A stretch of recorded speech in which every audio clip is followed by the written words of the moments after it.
Hello, this is Matt Clarkin with Access Point HSA, and this is a CHSA update for September 17, 2020. In this past week, I received a question concerning a transfer from an IRA into a held savings account. I thought it may be a good time just to review the rules surrounding that transferring of money from an IRA into an HSA. So from a technical standpoint, the real term is qualified HSA funding distribution from the IRA into an HSA. But again, most people just say a transfer from an IRA into an HSA. So some of the rules surrounding that. Number one, the person has to be HSA eligible at the time in which they're making this transfer. Number two, there's one transfer per lifetime. Now, there is a wrinkle if someone moves from an individual to a family plan in 1 year, which is unlikely. But basically, the IRS allows for one transfer per lifetime per person from an IRA into an HSA. It's from a traditional IRA or a Roth IRA, so a SEP or a simple IRA is not included in this. Number two, the transfer amount from that IRA into the HSA does count against that annual maximum. So if it's an individual plan, $3,550 in 2020 or $7,100. So it's not as if you can take $50,000 out of an IRA and put it into an HSA.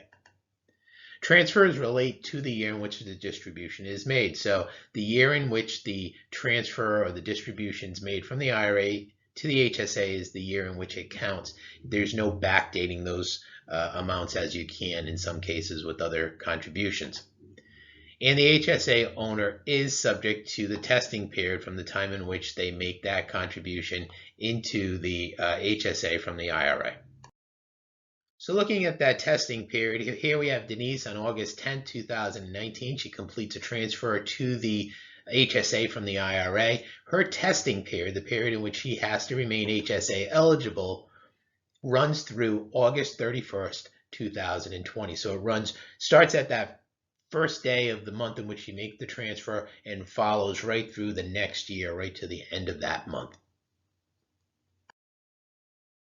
So if Denise fails her testing period, that 12-month testing period, for any reason other than death or becoming disabled, she uses that amount, that qualified HSA funding distribution amount, as income in the year in which she fails testing. So she has to claim that as income. In addition, she faces a 10% penalty on that dollar amount.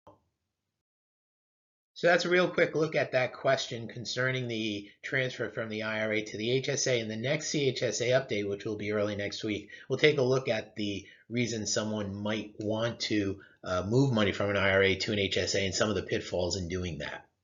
If you have any questions regarding this update or if you have any suggestions for other updates, please let us know at info@accesspointhsa.com. Thank you.